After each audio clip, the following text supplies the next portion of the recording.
ఇస్తామని చెప్తుండ్రు ఇస్తలేరు, చేస్తామని చెప్తుండ్రు చేస్తలేరు. ఆగో ఈగో అనుకుంటా పుణ్యకాలం గడుస్తూనే ఉన్నది. అందుకే ఏమాయే ఏం కదా అని తెలుసుకోనీకే మళ్ళోసారి ఢిల్లీకి బండి కట్టిండు సీఎం రేవంత్ సారు. సెంటర్ మంత్రులతోని గూకొని మాకిచ్చేదేందో మాకియ్యరాదు అని గట్టిగానే అడిగిండట. పెండింగ్ ప్రాజెక్టుల మీద మాట ముచ్చట్లు జోరుగా నడిచినాయట. మరిగా ఆ ఢిల్లీ సంగతులేంటి, ఇంతకు పెద్ద మనుషులు ఏమన్నారు?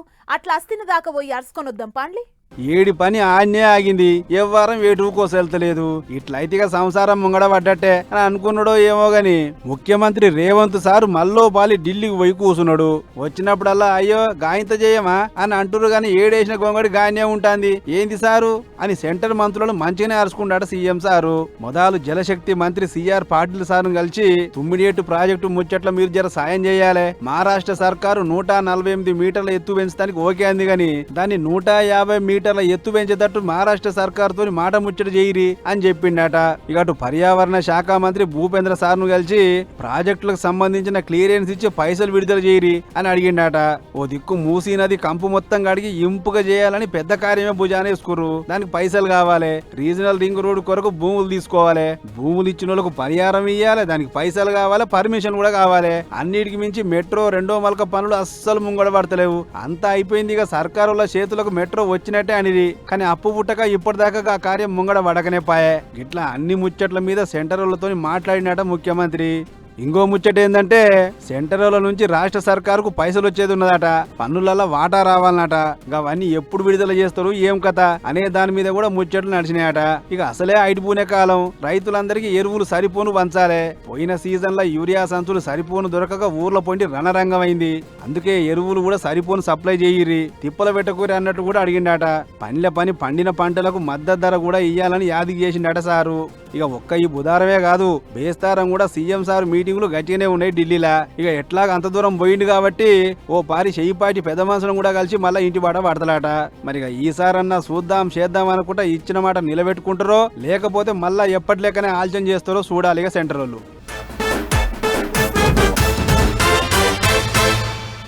ఫ్లైఓవర్ బ్రిడ్జిలు వచ్చిన కాంచి మన పట్నంలా ట్రాఫిక్ శాన మట్టుకు తగ్గింది.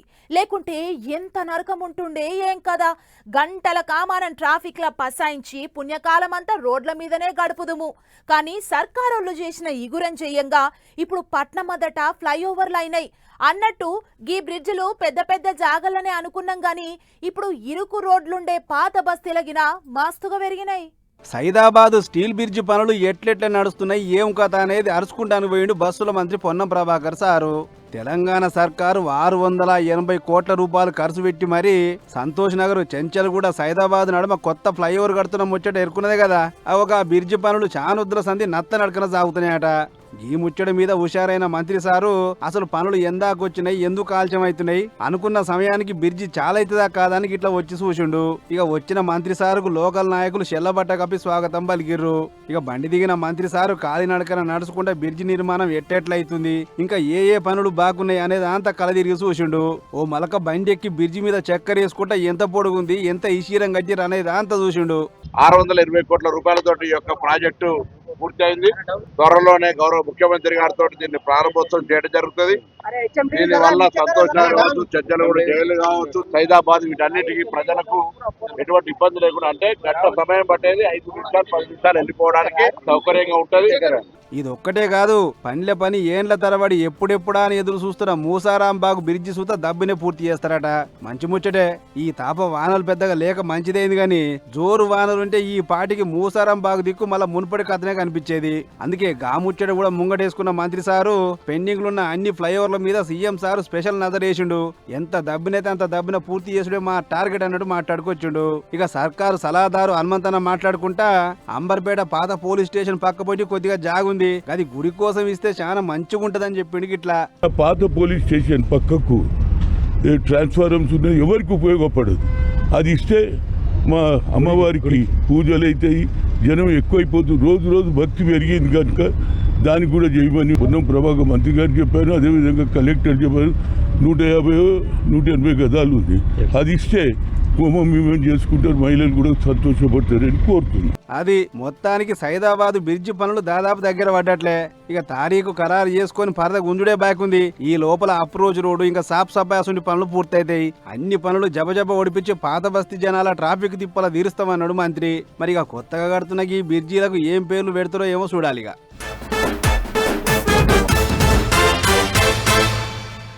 వీలైతే పెద్ద సారు లేకుంటే చిన్న సారు అన్నట్టే ఉన్నది ఏపీల కూటమి సర్కారు ఏలుబడి. ఎగస్పాటోళ్లు సంధియద్దని ఎప్పుడు జనం నడుమల్నే ఉండుకుంటా సర్కారు ఏం చేస్తుందో ఎప్పటికప్పుడు జనాలకు పూస గుచ్చుతాండ్రు అన్నట్టు మంత్రి లోకేష్ సారు విశాఖ పర్యటనకు పోయిందట. మరిగా ఏం చేసిండు ఏం కదా అన్నది అట్లా పోయి అరుచుకొనొద్దాం పాన్లి. రైట్, బుధవారం నాడు ఏపీ చదువుల మంత్రి లోకేష్ అన్న విశాఖపట్నం పోయిండు. ఆడిలో దిక్కున్న తోటగరువుల బ్యాడ్మింటన్ క్రీడాకారిణి పివి సింధు స్పోర్ట్స్ అకాడమీకి భూమి పూజ చేసిండు. అయ్యవార్లు మంత్రాలు చదువుతుంటే కొబ్బరికాయ కొట్టి టాపీ అందుకొని ఇంత సిమెంట్ వేసిండు. ఇట్లా ఇక లోకేష్ అన్నతో పాటు సింధక్క సూత ఇంత సిమెంట్ వేసి అకాడమీ దబ్బిన పేరు గాంచాలే, మస్తు మంది పొలగాలను తయారు చేసేటట్టు చూడు సామి అని దేవుళ్ళకు పబ్బది పట్టింది. ఇక ఆన్య పెట్టిన మీటింగ్ లో మంత్రి లోకేష్ అన్న మాట్లాడుకుంటా పిల్లలు చదువుతో పాటు ఆటలగిన రాణించాలే, అందుకు మంచి ఉదాహరణ సింధు అని చెప్పిండు. ఆటతోని దేశం గర్వించేదగ్గ స్థాయికి పోయింది. ఇట్లా మీరు సూత ఆట నేర్చుకొని ఇటు రాష్ట్రానికి అటు దేశానికి మంచి పేరు తీసుకురావాలని కోరిండు. అట్లనే సింధు కూడా దేశానికి మరిన్ని పథకాలు పట్టుకొస్తే ఇంత సంతోషం అన్నాడు మంత్రి. అయితే ఏదో ముచ్చట చెప్పుకుంటా నేను అన్నిట్లో ఓకే అంటేనేమో గానీ అందవులో మాత్రం కాదు, మా ఏపీ క్యాబినెట్ లో అసలైన అందగాడు మా పవన్ అన్నే అని చెప్పుకొచ్చుడు Lokesh sir. I'll agree with a lot of things, but I won't agree with the two H's he just said. I'm not high flying. To the most handsome person in Andhra cabinet will go to my Anna Pavananna. So ఇక ఈ అకాడమీలో ఒక్క badminton ఆడే కాదు, swimming, gymnastics, shooting, weight lifting, basket ball, football ఇటువంటి ఆటలన్నీ నేర్పియాలి. అందుకు సర్కారు తరఫుకించి మేము ఎప్పుడైనా సిద్ధమే అని చెప్పారు సర్కారు. మొత్తానికి ఆస్ట్రేలియా, ఖతార్ లెక్కన ఏపీలగిన తోపుతురు ఆటగాళ్లను తయారు చేసుడే లక్ష్యం అంటున్నారు. ఈ కార్యం వచ్చినాక ఐబీఎం ఫ్యూచర్ నవ్ సెంటర్ ను చాలు చేసిండట మంత్రి. ఏదేమైనా ప్రతి పొలగాన్లో ఏదో ఒక టాలెంట్ ఉంటది, దాన్ని బయటికి తీసి అన్ని తీర్లా రాణించాలి అని కూటమి సర్కారు చేస్తున్న ఈ ఇగురం అయితే మంచిగా ఉంది అని అనుకుంటారు అందరూ.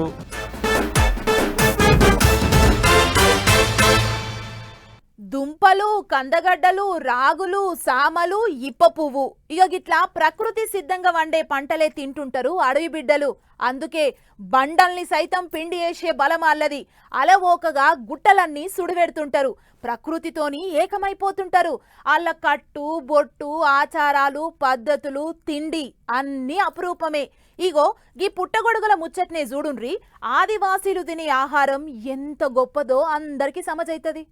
ఏ మందులు మాకులు కొట్టకుండా ప్రకృతిలో వాటంతట అవే పెరిగే మొలకలు, వాటి నుంచి దొరికే తిండి అన్ని మనుషులకు ఓ వరం తీరుగానే. ఇక చూడుర్రి, వానాకాలంలో పుట్ట నిండా పుట్టగొడుగులే దొరుకుతున్నాయి అడవుల పొంటి. అల్లూరు జిల్లా పాడేరు దిక్కు అడవి బిడ్డలు పాయిరంగా దెంపుకపోతుర్రు. చెట్ల మొదళ్ళు, వెదురు పాదులు, శెలకల పొంటి గట్ల మీద పెరిగే ఈ పుట్టగొడుగులు వాటంతట అవే పెరుగుతాయట. వండుకుంటే మార్కెట్లో దొరికే పుట్టగొడుగుల కంటే మస్తు కమ్మగా ఉంటాయట. పెయ్యికి బలమిచ్చే ప్రోటీన్లు, మరి విటమిన్లకు లోటే ఉండదట. అందుకే ప్రతేడు వానాకాలం వచ్చిందంటే చాలు తినుడే కాదు అమ్ముతుంటారు కూడా అడవి బిడ్డలు. ఇక ఒక్క అల్లూరు జిల్లా దిక్కే కాదు, మన దిక్కు ములుగు జిల్లాల సుతా దొరుకుతాయి ఈ పుట్టగొడుగులు. ఇట్లనే మంగళవారం నాడు ఏటూరు నాగారం దిక్కు బండి కట్టిన మంత్రి సీతక్క బాటంట పోతుంటే నడుమ పుట్టగొడుగులు కనిపించి ఆగింది. అక్క కూడా అడవి తల్లి బిడ్డనే కాబట్టి ప్రకృతిలో దొరికే పుట్టగొడుగుల గొప్పతనం ఏంటిదో అక్కకు బాగా ఎరుక. అందుకే చూడంగానే బండి ఆపి తాను కూడా ఇంటికి కొనుక్కపోయింది. ఇక అడవిలో దొరికే ఈ పుట్టగొడుగులు ఎంత గొప్పయో మంత్రి మేడమే చెప్పుకొచ్చింది. చూడు రే, పుట్టగొడుగులు చాలా చాలా హై ప్రోటీన్ ఉంటుంది ఇందులో. వర్షాకాలం వచ్చిందంటే మేము ఎక్కువ తింటాం. ముఖ్యంగా ఆదివాసీ ప్రాంతాలలో ఇవి అడవులలో బాగా తీసుకొస్తారు. కరోనా టైంలో నేనైతే చాలా తీసుకున్నా, తిన్నాము. అప్పుడు కరోనా కూడా రాలే. సైంటిఫికల్గా కూడా రుజువైంది. మంచి ప్రోటీన్ ఉంటుంది ఇందులో, మన మష్రూమ్స్లో, పుట్టగొడుగులలోని. మా చెల్లె ఇక్కడ, గుత్తికోయ చెల్లె ఇక్కడ అడవుల నుంచి తీసుకొచ్చి అమ్ముతా ఉంది. మేమందరం తీసుకున్నాం, చాలా సంతోషం. గొప్ప ముచ్చట్నే. కరోనా టైంలో సీతక్కకి పుట్టగొడుగులే ఎక్కువ తిన్నదట. ఏ వైరస్ దరికి చేరలేదు అన్నట్టు చెప్పింది. అంతేకాదు అడవుల పొంటి పండే పండ్లు, కూరలు, తేనె, పుట్టగొడుగులు అసోటి అమ్ముకొని పొట్ట నింపుకునేటోళ్లకు సర్కారు తరఫుకించి అన్ని తీర్లా సాధిస్తామన్నట్టు కూడా ధైర్యం ఇచ్చింది అక్క. ఏమైనా ప్రకృతి మనకు ఏం కావాలంటే అది ఇస్తున్నది. మరి దాన్ని కాపాడుకోవాల్సిన బాధ్యత కూడా మన మీదనే ఉన్నది. ఏమంటారు?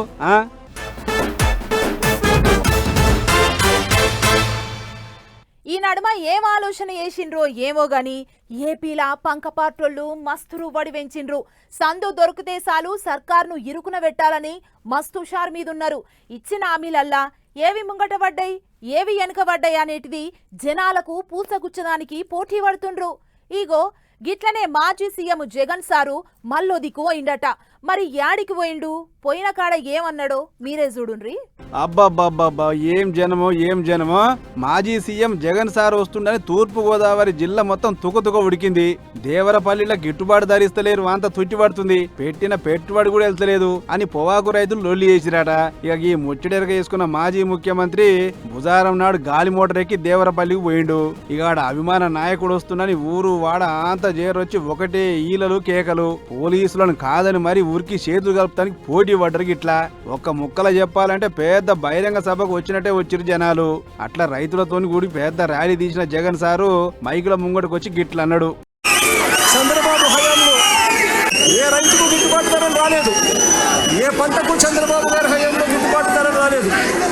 గిట్టుబాటు ధరలు వచ్చింది కేవలం ఒకే ఒక్క పంటకు. ఆ రైతులు కూడా చంద్రబాబు గారి వెన్నుపోటు పార్టీకి సంబంధించిన మనుషులే. అది ఏ పంట తెలుసా? ఓ గంజాయి తప్ప. గిట్టుబాటు ధర వస్తలేదు అంటారు కదా, ఏం ఫికర్ చేయకురి. ఇంకో 3 ఏళ్లు ఎట్లనో కట్ట ఓపిక పట్టురి, అప్పుడు మన జగనన్న సర్కార్ వస్తది. ఇక అప్పుడు రైతులకు కావాల్సిన అన్ని సవలతులు చేసుకుందాం. గిట్టుబాటు ధర ఇచ్చి దళారు వ్యవస్థ అనేది లేకుండా చేద్దామని భరోసా ఇచ్చిండు. ఇది ఒక్కటే కాదు, ఆక్వా రైతుల సమస్యలు గిన ఈ నడుమనే విన్నా, అందరి బాధలు తీర్చే జిమ్మదారి నాది, నేను విన్నా అని భరోసా ఇచ్చిండు. మొత్తానికి వచ్చిన అందరితోని ఇలా ఇలా ఇలా ఇలా ఇలా ఇలా ఇలా అని అనిపించకపోయినా రాబోయేది మన పంక పార్టీనే అని గట్టిగా చెప్పిండు. ఇక జగనాల సార్ ముచ్చటిట్లుంటే అటు ఇదే జగన్ సార్ పర్యటన మీద కూటమి మంత్రులు కళ్ళెర్ర చేసిర్రు.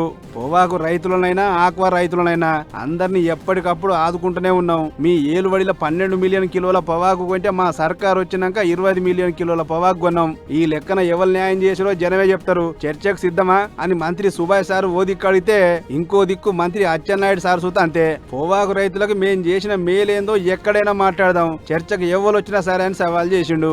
మొత్తానికి జగన్ సార్ దేవరపల్లి టూర్ బానే అయింది గాని సర్కారులు ఇసిరిన సవాలుకు మరి ఏం సమాధానం చెప్తారో ఏమో చూడాలిగా.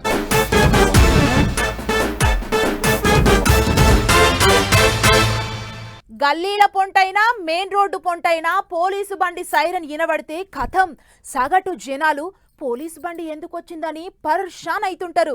ఇక వాళ్ళ బండ్లే ఎవళ్ళని ఎక్కించుకుంటే ఎక్కినోళ్ళు ఏం తప్పు చేసిండ్రో అని గుసగుసగిన పెట్టుకుంటారు. కానీ గా వరంగల్ జిల్లాలున్న ఓ తావుల మాత్రం ఓగన్న పోలీస్ బండినే వీడియో తీసి సోషల్ మీడియాలో పెట్టిండట. ఇంతకు గా బండి ముచ్చటేంటిదో చూద్దాం పాండ్రి. TS09 PC 2795 ఆయన అవపడుతున్న ఈ బైక్ ను చూస్తురు కదా, ఇలా లాస్ట్ నెంబర్ల సంగతి ఏమో గాని ఈ TS09 PC అనే నెంబర్ చూస్తే ఖచ్చితంగా దీన్ని పోలీస్ బండి అంటారు ఎవరైనా. ఇక ముచ్చటేందంటే ఈ బండి మీద ర్యాపిడో కొడుతున్నాడా ఓ పనిమంతుడు. హన్మకొండ పట్టణంలో ఓ అన్న అంబేద్కర్ చౌరస్తాకెంచి సుబేదార్ జంక్షన్ పోవాలి అని చెప్పి ర్యాపిడో బుక్ చేసుకున్నాట. ఇక ఆయన బండి కోసం నిలబడితే ఇంతలో ఈ పోలీస్ బండి వచ్చింది. మరి నేను ర్యాపిడో బండి బుక్ చేస్తే ఈ పోలీస్ బండి వచ్చింది, ఇంతకు నేను బుక్ చేసింది ఇదేనా కాదా అని అనుమానంతో చూస్తుంటే బండి వేసుకుని వచ్చిన మోతవారి, బ్రో మీరేనా బైక్ బుక్ చేసింది, నేనే మీ కెప్టెన్ ఎక్కురి పోదాం అని అనగానే మనోనికి బుర్ర గిర్రన తిరిగింది. ఇదేంద్రో పోలీస్ బండి ఇట్లా కూడా వాడుతుర్రా ర్యాపిడోకు అని చెప్పి చిన్నగా వీడియో తీసుడు పెట్టిండు. ఇక చూడు రే వాళ్ళిద్దరు నడుమ ఎసుడి మాట ముచ్చడం నడిచిందా. పోలీస్ వెహికల్ కదా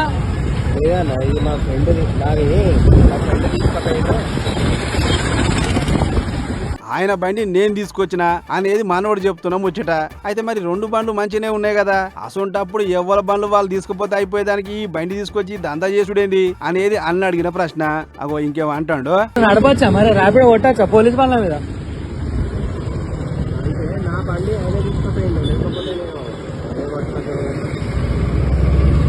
ఇట్లా కూడా కొట్టచ్చా అన్నట పోలీస్ వెహికల్ మీద ర్యాపిడో?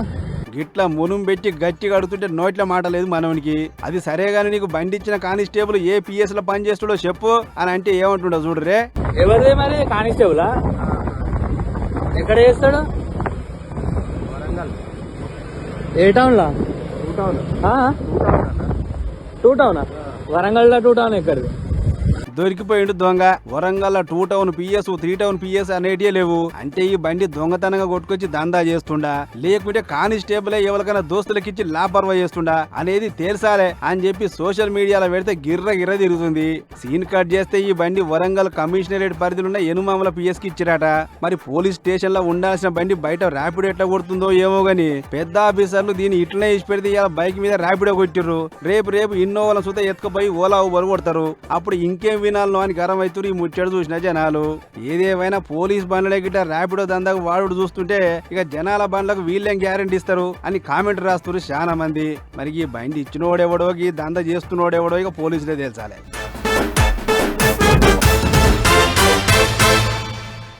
సోషల్ మీడియాలో మనం ఏదన్నా వీడియోలు పోటుపో పెడితే కొన్నిసార్లు గా కంపెనీలు మీరు పెట్టిన వీడియోలు మా రూల్స్ కు వ్యతిరేకంగా ఉంది అని చిన్నపాటి నోటీస్ ఇచ్చి దాన్ని డిలీట్ చేస్తుంటాయి. ఇక దాన్ని చూసి అంత పెద్ద తప్పు ఆ వీడియోలో నేనేం పెట్టినా అని కొంతమంది యాపళ్లతోని బైస్గిన పెట్టుకుంటారు. మరి ఇక మామూలు జనాలే గంతలొల్లి పెట్టుకుంటే దేశ ప్రధాని వీడియో డిలీట్ చేసినందుకు ఇంకెంత లొల్లి కావాలి. అది ఇన్స్టాగ్రామ్ ఓనర్ ప్రధానమంత్రి మోడీ సార్కు క్షమాపణ చెప్పిండు. గా యాప్ల ప్రధానమంత్రి మోడీ సార్ ఓ వీడియో పెడితే గంట సేపు కనపడలేదట. గా ముచ్చట మీద మెటా కంపెనీలు తలకాయ ఉంచిర్రు.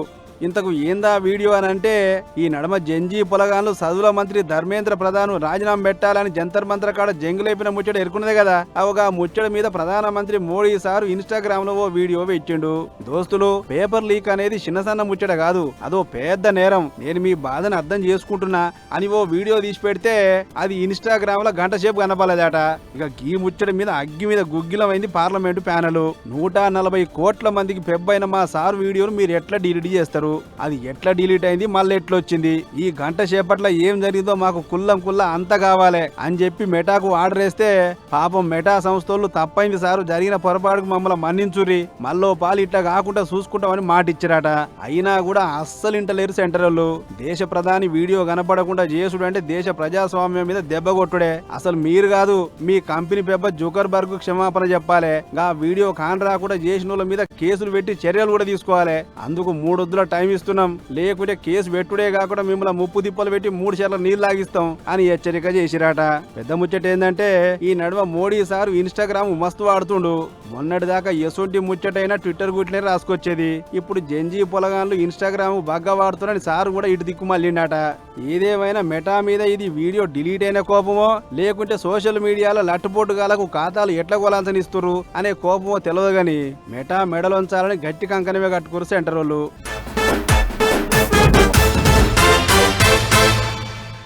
అగ్గిపెట్టెల పట్టే చీర తయారు చేయాలన్నా, దబ్బనం రంధ్రంలో జొర్రే శాలువ నెయ్యాలన్నా అది మన చెయ్యి తిరిగిన సిరిసిల్ల నేతన్నలకే సాధ్యం.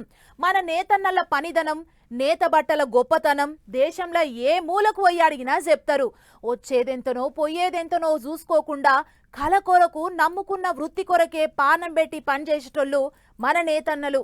వాళ్ళ నైపుణ్యాన్ని ఎంత తారీఫ్ చేసినా తక్కువే అన్నట్టు ఈ ఒగ్గి ముచ్చట చూడుండ్రి. చెయ్యిదిరిన నేతన్నలకు పుట్టినిల్లు మన సిరిసిల్ల గడ్డ. ఇక చూడురే మళ్ళోసారి చాటిండు తన ఘనత. సిరిసిల్ల పట్నంలోండే వెల్ది హరిప్రసాద్ అన్న అద్భుతం చేసిండు. ఏం చేసిండయా అనంటే వెనకటి తరం చేనేత మగ్గం మీద 2 గంటల 50 నిమిషాలలోనే 5.5 మీటర్ల పొడవు 45 అంగుళాల ఇసీరంగల చీరను నేసిండు. నేసుడే కాదు, గంత పెద్ద చీరను 12 సెంటీమీటర్ల పొడవు 6.5 సెంటీమీటర్ల ఇసీరం 2.5 సెంటీమీటర్ల ఎత్తుతో ఉన్న చిన్న అగ్గిపెట్టిల వట్టించుండు. 5.5 మీటర్ల పొడవున్న చీరను 6.5 సెంటీమీటర్ల ఇసీరం ఉన్న అగ్గిపెట్టిల వట్టించిండంటే చిన్న ముచ్చట చెప్పురే. చేయి తిరిగిన కళాకారుని పనితనం అట్లుంది. మరి ఇక ఒక్క చీర నెయ్యాలంటేనే మస్తు తిప్పల పడాలి, సాంచల మీద నెరి పడాలి. ఒక్కో చీర నేస్తానికి 3 నుంచి 4 దినాల టైం పడతాట. కానీ ఈ హరిప్రసాద్ అన్న 3.5 గంటలనే చీర నేసి పడేసిండు. ఇప్పటిదాకా వెనకటి తరం మగ్గం మీద కూసోని 3.5 గంటల చీర నేసిన నేతని ఇంకొకరు లేనేలేరాట. ఈ రికార్డు ఓడటానికి ఏడాదంతా ప్రాక్టీస్ చేసిండట అన్న. అందుకే ఎటువంటి అల్పు లేకుండా ఒక్క తీరుగా చీరను తయారు చేసిండు. అట్లిప్పుడు 3.5 గంటలనే చీరను తయారు చేసే స్థాయికి ఎదిగిండు. అగ్గిపెట్టెల పట్టే చీర అని ఊరంతా తెలవగానే అంత పబ్లిక్ వచ్చి చూసిరాట. అన్నను మస్తు తారీఫ్ చేసిర్రు. ఆగస్టు 7వ తారీఖు నాడు చేనేత దినోత్సవం వస్తుంది కదా, అగో దానికోసమే ఈ రికార్డు సృష్టించిండట. ఇక హరిప్రసాద్ అన్న టాలెంట్ చూసి తోటి నేతన్నలు కూడా మస్తు మెచ్చుకున్నారు. చేనేత కళ గురించి అందరికి తెలవాలన్నా, అందరూ మాట్లాడుకోవాలన్నా ఏదో ఒకటి చెయ్యాలి అని అనుకుంటాట అన్న. అందుకే గీ తీరుగా పనితనం చూపించిండు. జాతీయ చేనేత దినోత్సవం సందర్భంగా మా సిరిసిల్ల నేతన్న ఖ్యాతిని ప్రపంచానికి తెలియజేయాలన్న ఉద్దేశంతో మొదట్లో 210 నిమిషాల్లో అగ్గిపెట్టెలో ఉండే చీరను పూర్తిగా చేనేత మగ్గం పైన వేసి మడిచి పెడతా అన్న కాన్సెప్ట్తో ముందుకు రావడం జరిగింది. దీన్ని లిమ్కా బుక్ ఆఫ్ మరియు గిన్నీస్ బుక్ రికార్డుకు పంపించడానికి ఈరోజు ప్రత్యేకమైన కార్యక్రమం ఏర్పాటు చేసుకొని పట్టణ ప్రముఖులందరినీ కూడా పిలిచి ఉదయం 9:30కి ప్రారంభించడం జరిగింది. కేవలం 170 నిమిషాల్లోనే ఈ చీరను మొత్తం కూడా వేసి అగ్గిపెట్టెలో మార్చి పెట్టడం జరిగింది. అదన్నట్లు ఏదేమైనా సిరిసిల్ల నేతన్నలు చేతులతోనే అద్భుతాలు చేస్తారు అని మళ్ళోసారి చాటి చెప్పిండు హరిప్రసాద్ అన్న.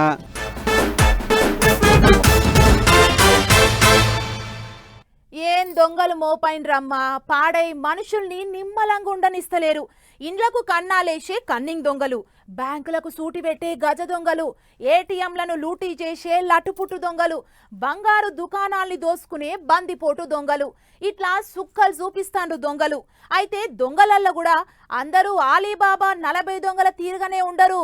కొంతమంది శిలిపి దొంగలు, చిల్లర దొంగలు కూడా ఉంటారు. ఇగో అసంటోళ్లతోని వశం కాకనే ఇక్కడ ఓ అన్న ఏం చేసిండో చూడుండ్రి. అది ఉపాయం ఉన్నాడు ఉపాసం ఉండడు అంటే ఇగో గీదే కావచ్చు. మరి చూసిన రానులా తాటి చెట్టుకు సీసీ కెమెరా మొలిచింది. మూడో కన్ను 360 డిగ్రీలు తిరుగుకుంటా వచ్చిపోయేటోళ్ళ మీద ఓ కన్నేసి పెట్టింది. అవు కానీ బుడ్డ కెమెరాలు ఇండ్ల కాడ పెట్టుకున్నాడు చూసినాం, ఆఫీసుల కాడ పెట్టుకున్నాడు చూసినాం. మరి ఇట్లా తాటి చెట్టు ఏంటికి ఎక్కిచ్చిండ్రు అని అంటే కళ్ళు దొంగలను దొరకబట్టనికి చేసిన ఉపాయం ఇది.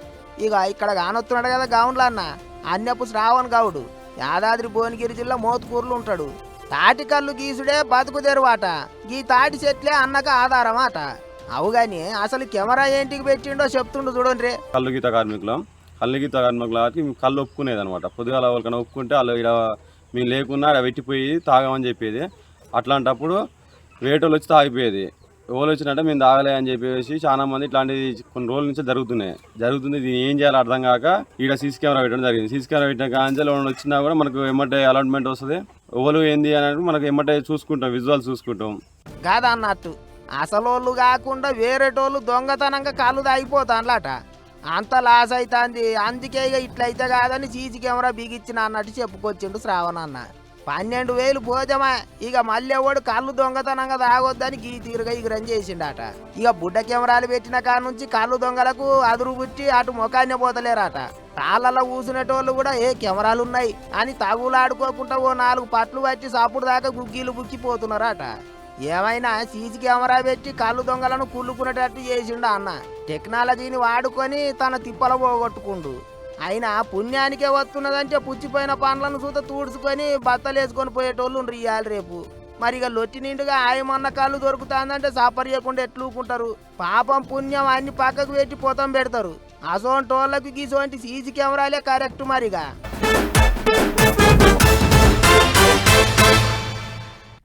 చూసిండ్లు కదా, ఇవి యాల్టి మన పటాస్ న్యూస్ల ముచ్చట్లు. మళ్ళీ రేపు కూడా మంచి మంచి ముచ్చట్లతోని కలుద్దాం. నమస్తే.